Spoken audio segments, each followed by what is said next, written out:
What up? What up? What up? What up? What up, killer? Hey, nothing much, play. How you feeling? Man, I'm feeling like $1 million, dog. How's everything going on that end? Hey, man. Another day, another dollar, some more talk. So we here. We here, dog. We here.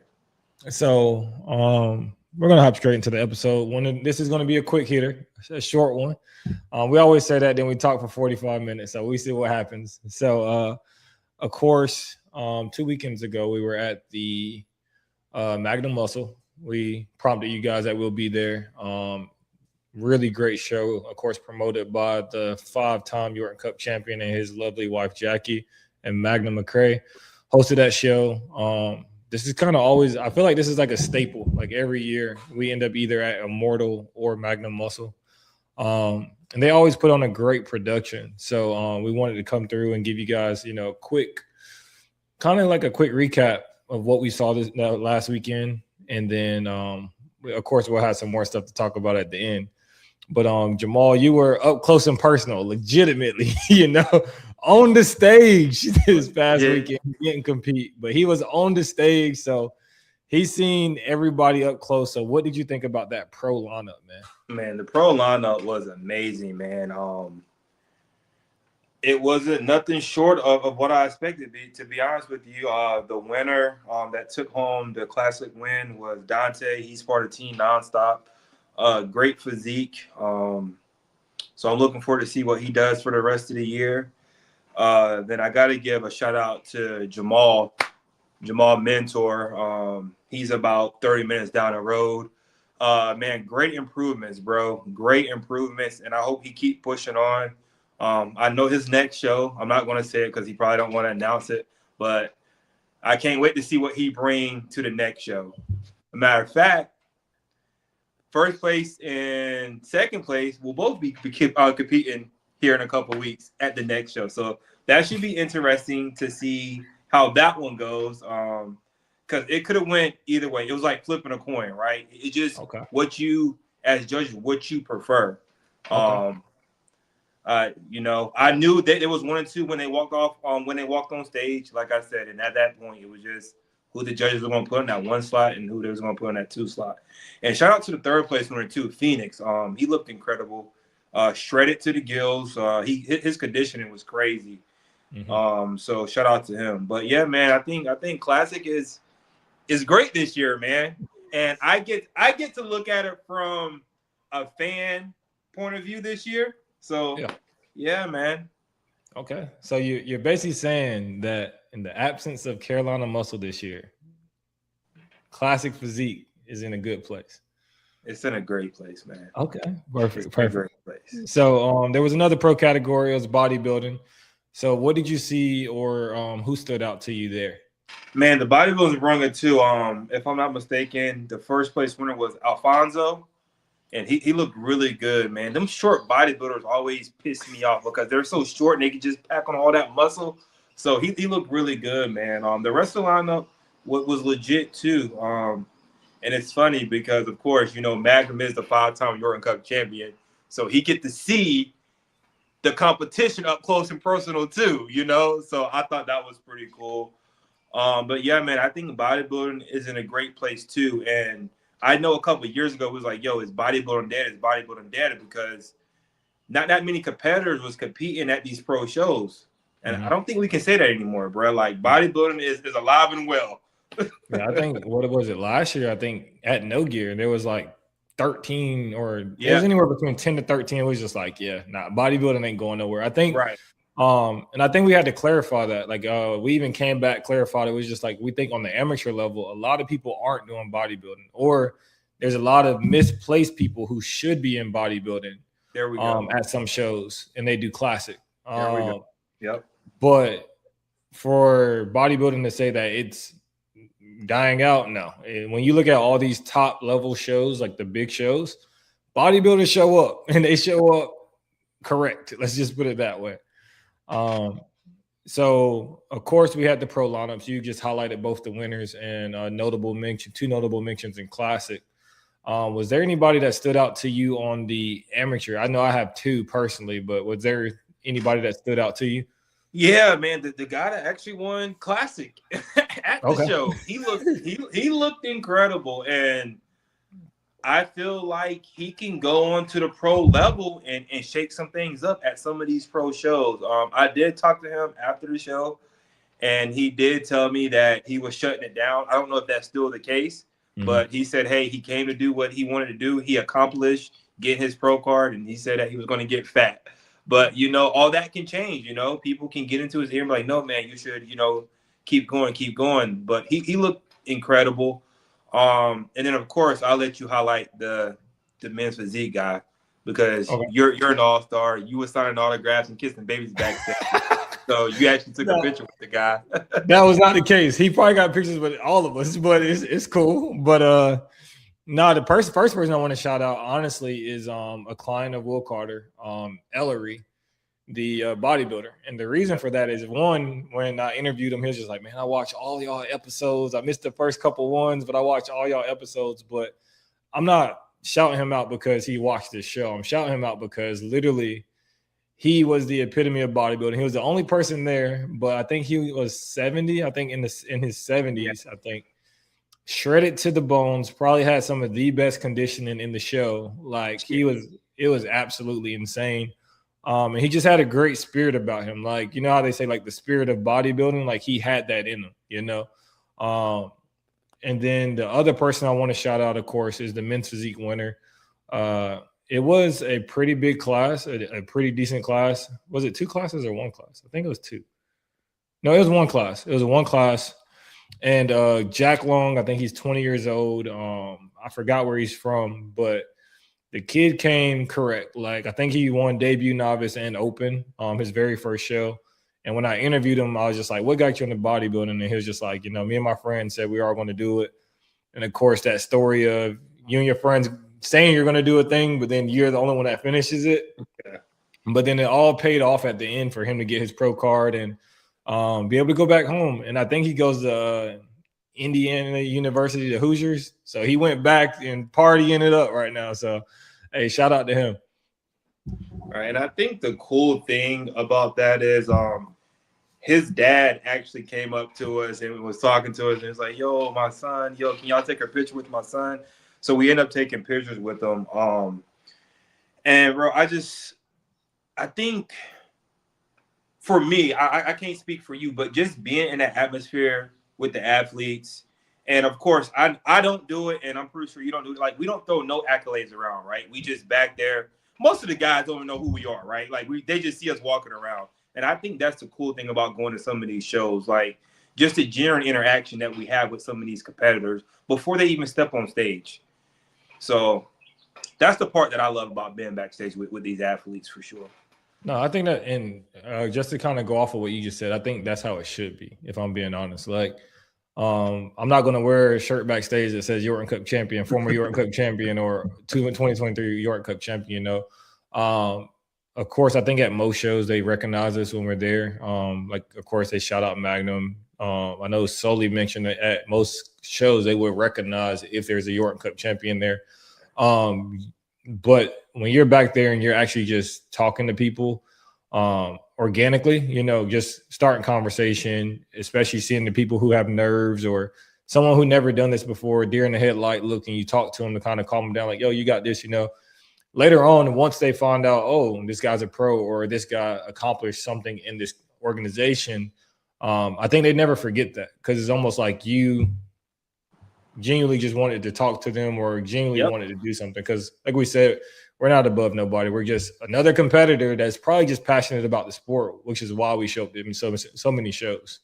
Yeah, and what's the old saying? Well, I'm probably about to mess it up, but people ain't gonna remember your accomplishments, but they're gonna remember how you made them feel, right? Like, sure. people will always remember how you make them feel. So. For sure. So the Magnum muscle, like we said, man, the atmosphere in there was good. The show was good. Really no gripe. Of course, if I did have a gripe, I ain't gonna say it, but there was no gripes. Like, I think everything went well there. Got out at a decent time. Yep. But then I guess we could kind of move forward to another show. I definitely want to send a shout out to Chris. Chris Hollingsworth. He's actually thrown on the show in the NPC Natural show in Fayetteville. Of course, I have an athlete doing that show this weekend, so I'm going to be there. But, Chris kind of looked out for me like, hey, man, love to have you here.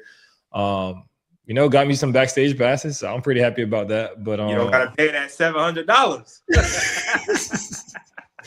Well, he got me a backstage pass, so hey, I'm super grateful, super thankful that he did that, and looked out. But then also, I mean, what they're doing in the NPC, I think we see it, see what they're doing, especially what Chris is doing in this area, in the North Carolina and South Carolina states. He's actually just genuinely, trying to build the sport, and I could get behind somebody who's doing that for sure. But yeah, I always said in prior shows that I can't judge an NPC Natural show until I go to one. So I think this is me organically going there, genuinely going there, and seeing how it's ran, seeing what they're doing there, and kind of making the compare contrast, Matter of fact, next week, because we're open next week. We don't got nobody slotted for next week. Let's try to get someone that competed in the NPC Natural, because I know plenty of people that done competed in the NPC Natural this year. Let's try to get one of them on and just talk about their experience. Like I generally want to know their experience, and is it different from some of these other natural organizations that have been around for a long time? So I think that would be a good conversation to try and have.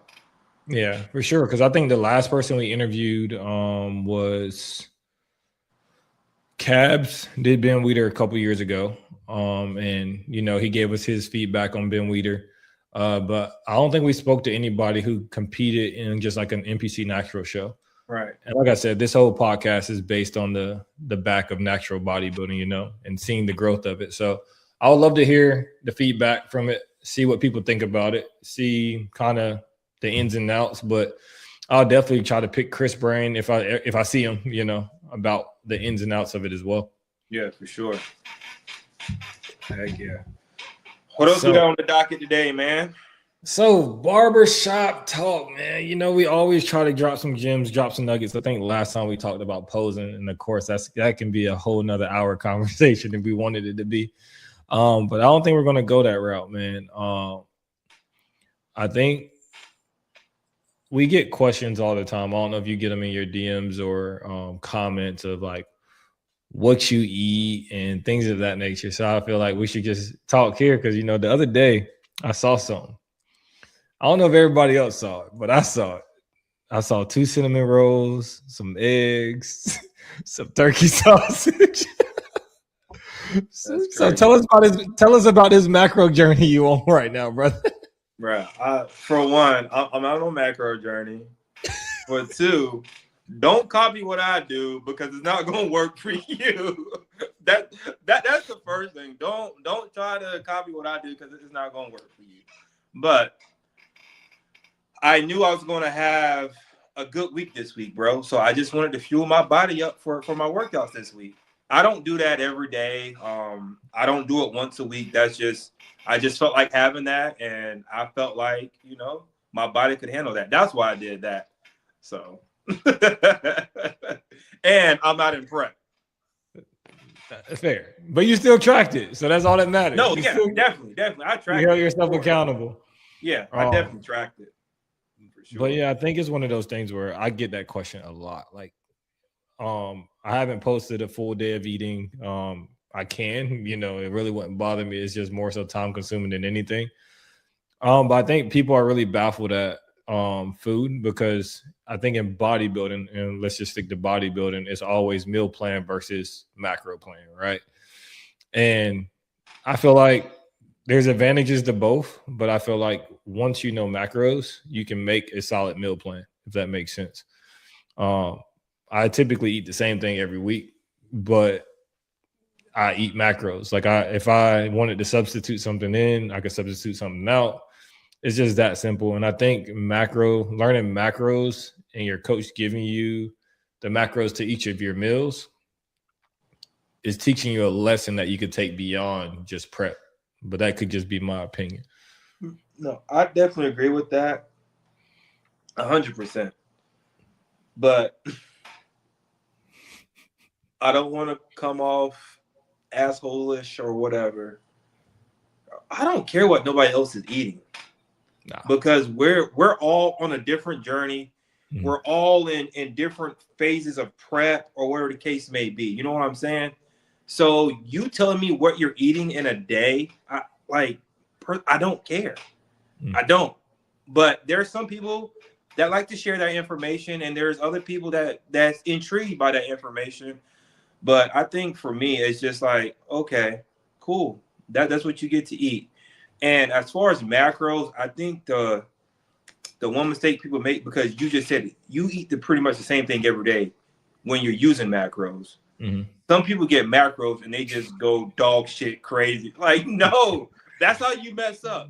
Yeah. Macros for me, it's a good tool. And like you said, like if I don't want to eat freaking 5 ounces of chicken today and I want to eat steak, that's something I can supplement in. Well, substitute in and out, the steak for the chicken, and just move a couple food around. But as far as you trying to go eat some Doritos and then your next meal is some popcorn, or no, that ain't how macros work. And I think that's where people get confused at. Is it flexible eating? Yes, of course, but within reason.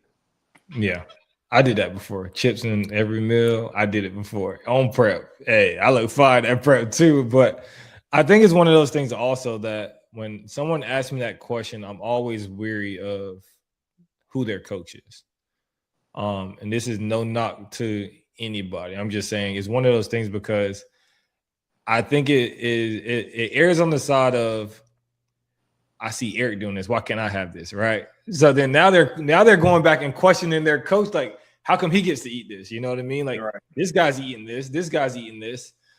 And I even get that with my clients. It's hilarious. Like my clients, I ain't gonna name any of them, but we used to share recipes in our group chat. Hey, what y'all eat today? Let me see the macros, because it's almost like if people get tired of or bored of their food, of course, if we're eating prep friendly food, we'll share that inside of our group chat. Like, hey, what you eating? Like one time I had a hamburger bowl. All it was cut up potatoes, cheese, ground beef, pickles, and barbecue sauce. Something simple, right? One of my clients was like, that ain't on my meal plan. I was like, bro, it is if you learn to make it. Like, but it's one of those things of it's just like, I just been doing macros so long. So like, yeah, I'm not going to eat boring chicken and rice for 50 weeks out of the year. I'm going to switch it up and try to dress it up and make it look like something different. Okay. And I'll just give you two examples real quick. So I recently had a client come to me. He had a coach before. It didn't work out. So doing the consult, talking to him, I was just curious. I was like, what was your current meal plan looking like? My first meal was eggs, blah, blah, blah. Then his next 5 meals, I kid you not, I put this on everything, was tilapia and asparagus. I said, bro, I'm about to change your whole life. I said, you about to actually enjoy these macros. So I walked him through what macros was or whatever. And when he competed in February, I believe. He was around 210 pounds. We've been working together for, I think this is 2 months now, week 8, and he's down to 193. And that's off of macros. It ain't no tilapia and asparagus, just off of straight macros that I assigned to him. So he's loving prep right now. He's loving the macros and everything. On the flip side, I have a client. We tried the macros, and I'm glad she came to me and said something. She felt like she couldn't follow the macros, so she wanted a meal plan written out, meal 1, meal 2, meal 3, meal 4, meal 5, and what to eat. She said that worked better for her. So I had no problem doing that. But I told her, I said, I still want you to learn how to do macros just in case you get bored with this, you know how to substitute in and out. So. No, definitely. And I think that was my whole switch. Like I used to be meal plan when I first started coaching. But then I also was just like, there's pros and cons to any daggone thing. There's nuances, there's philosophies or whatever, right? Yeah. So I did it for 2 reasons, and I'm very open about this. And I tell my clients when they sign on to me, like the reason I love macros is because not because it's easy, but for a meal plan, I don't know what foods disagree with you. So if I'm just giving you food that's disagreeing with you, and if you're a new person straight out about don't know anything about bodybuilding, don't know anything about even lifestyle, you don't know anything about food, and the food is disagreeing with you, you don't know how to communicate that with me. Like now I don't know why you're bloating, or I don't know that red meat, bloats you. You know what I mean? There's so many different nuances. But if somebody says, hey, I haven't ate red meat, I don't eat this, I don't eat this, then all right, cool. You can work that plan around that. So that's one thing. Because also I feel like with meal plans, somebody says, hey, go eat fish or go eat salmon and rice. If you don't know this, there's so many different types of salmon. So somebody can go get the fattiest salmon and be like, yo, coach, I'm eating the salmon that you're telling me, but they don't know how to read the label or use macros because you're just telling them something very bland to go get. And also from a coaching standpoint of just being transparent, it's like there was times I think me and you both were traveling to shows almost every weekend. Every weekend we're at a show or we're judging or we're coaching or we're competing. So I was just like, the reason I'm giving you a meal plan, but I still want you to learn macros is because hypothetically I'm at a show coaching somebody else, you check in. I moved my check-in date for this reason as well. But if I'm at a show with a client, and check-ins used to be on a Saturday and I can't get to you, or I can't change your whole meal plan because that's going to take me a whole lot longer to change, maybe anywhere between 10 to 15 minutes, 10 to 20 minutes. You're now behind the curve of when I want you to start your meal plan because now you're so far behind. Or I'm behind, or I feel behind. As to for macros, if I need to go make an adjustment, it's literally changing the number. It's like, hey, all right, cool. We're going to do 20 less here or 15 less here or whatever that looks like.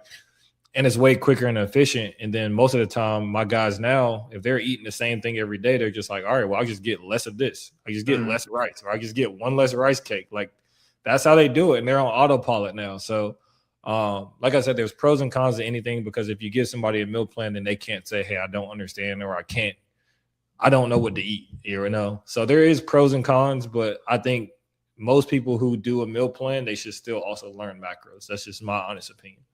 Yeah, and let's just talk about the different brands of chicken, because I'm very meticulous and I like to eat the same brand of chicken every day. So you were just talking about like traveling and stuff. So you got Purdue chicken out there. You got Kirkland chicken out there. Tyson. You got Tyson chicken out there. You got Simple Truth chicken out there. There's all these different types of chicken. And sometimes the macros vary from brand to brand to brand. So that's why I also think it's nice if you learn macros, because if I'm telling you to eat Simple Truth chicken and you don't have it, you got to go get Tyson, which it may not differ that much, but it's going to differ from label to label, from brand to brand to brand. Yeah. Because, I mean, even like I had a meal plan before a long time ago that says chicken. And I was like, hold on, it's chicken. Like, because the thing is, people don't realize, like, I think you was eating chicken thighs. Was eating chicken thighs for a little while? I eat chicken thighs every single day, bro. Like, I love chicken thighs, bro. Yeah, I eat chicken thighs every single freaking day, dog. Like, the chicken thighs that I see is always way more fatty. So I was just like, I never touched chicken thighs. So then you have to be more specific about this. Like, I had somebody tell me they had chicken thighs in I think the ratio was like 20 grams of protein, 15 grams of fat. I said, you can't eat that. Like, what are we doing? Like, the fat content is high. But then I know some people, if they do get chicken thighs, they trim the extra fat off. So it's all just how hard are you willing to work for that piece of chicken, for that piece of meat. Because I know for me, people would pick on me because I'm a big kid, bro. My mom bought me this. It's from Sanderson. It's like the chicken plant. She bought me 40 pounds of chicken tenders, bro. I've been eating chicken tenders for 3 months. I put them things on the grill, bro. Chicken tenders is the way to go. They got little to no fat. I can eat as many almonds as I want throughout the day. Like, I'm good. See, the only thing about chicken tenders, bro, they got that little white piece of strip in them, and I don't know how to pull that, because I don't want to eat that. What is it, the membrane or something? I don't want to eat that, so I haven't figured out how to, because I YouTube it. There's a way you can like wrap a fork around it and pull it out. Yeah, bro, you're supposed to pull that thing out, man. You ain't supposed to eat that. you be tearing it up, ain't it? Hey, first of all, you can't put all that in the same sentence. Talking about you just gotta pull it out. You be tearing that thing. Man, that's crazy work, dog. That's crazy. You can't do that. Pause. Ain't that what I mean? Nah, but like I said, we're gonna try to start moving more so towards these interviews, y'all. We have a few people lined up. It's all about timing. I think we'll get everybody on the right timing. I know I have one guy I'm super excited about bringing on. I'm surprised we haven't had him on in all of these years, but he's coming on. He's going to be able to touch on all three facets of this: the athlete, the promoter, and also the coaching. A guy I respect. I call him a friend for about 5 or 6 years now. We have a couple other lady competitors as well lined up. So if you guys enjoyed Mo, we'll have more wellness, more bikini, more figure women on as well. And then we're kind of just going to push into that championship series because I think once we get past the no gears, the Florida pros, and I think the Monster Mash, we'll definitely be reaching those championship shows and bringing these champions on because there's going to be, I think this year's going to be a good one. I just have a feeling that towards that August, September range, we really going to see some battles. Right. And I think Big Mo lied to us too because she talking about she had Apex and the Yorton lined up. And she probably said one more show, but it looked like she done turned on the goddamn fire. It looked like she in full-blown prep now. Oh yeah, nobody getting on the Stairmaster unless you in prep. Thank you. Hey, Big Mo, you didn't tell us the truth. Yeah, that ain't off-season behavior. I ain't getting on nobody. The only stairs I'm walking up is the ones to get to my room. That's about it. Like, I'm sorry, we're not doing that over here. But once again, y'all, because I think the next big show that me and you are both going to be at is here in about 4 weeks. No gear.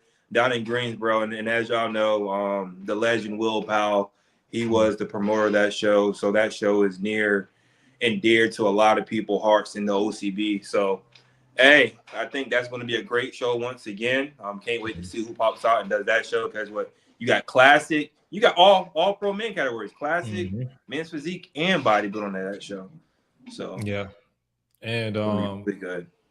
Before we end, I definitely want to shout out Chula. She pulled up at the posing clinic last weekend in Monroe, North Carolina. We had a decent crowd there, man. It was really good energy, man. It's always good to be around people. One, I think every single last one of my guys never competed in men's physique, so it was fun because I always tell people in clinics you have to kind of just teach them in baby steps of everything, especially if they never competed before. But there was a lot of first-time competitors in there that never competed. And then, we split it up, but then for Chula to show up and, interact with everybody, talk to most of the men's physique guys, help them pick out shorts, have guys try it on. I think that was the most important part that I was trying to push to people. Like, hey, there's not going to be many opportunities you can try on shorts and see the fit before you purchase them, and most of the time you're just wishing on a dream and ordering them and hope they fit. So that was super dope. But if you guys still need stage shorts, stage trunks, or even the ladies, if y'all need a bodysuit, head over to Chula Wear and use those codes, eShell10 or Carolina Muscle, to make sure you get that good old family discount, as I call it. We got anything else? Yeah, see, I wasn't going to say nothing. I was just going to let it ride off into the sunset. But I noticed once again, you done posted a little raggedy freaking video of you working out with somebody else, bro. But every time I'm in town, we can't get a workout in. Like, I'm just. When the last time you been in town, bro? When the last time you been in town, bro? When the last time you been in town, bro? Hey, listen. When the last time you been in town, I'm trying to figure it out, dog. When the last time you been in town, bro? The last time you was in town, we worked out. We ain't gonna be arguing on a public platform. Last time you was in town, we didn't work out, bro. I just find it amusing that we partners, not in that kind of way. We boys, but we can't even get a workout in. Last time you was here, we worked out. I don't recall. It was at Crush It for the Yorton. This fool. I got the clips to prove it. This fool. But we're gonna collab. We're gonna get a Let's Talk About It collab. And if you guys comment below, we will record it and post it as a episode on the platform. If you guys comment below, workout.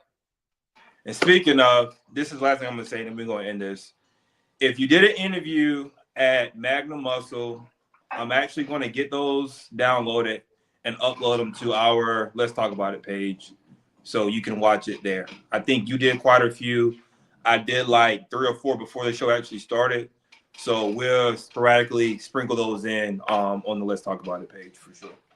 Yes, sir. Well, once again, we thank you guys for watching each and every week. Make sure y'all like, comment, subscribe, tell a friend, and tell a friend, tell a friend to come watch it. But until next time, y'all, peace. Peace.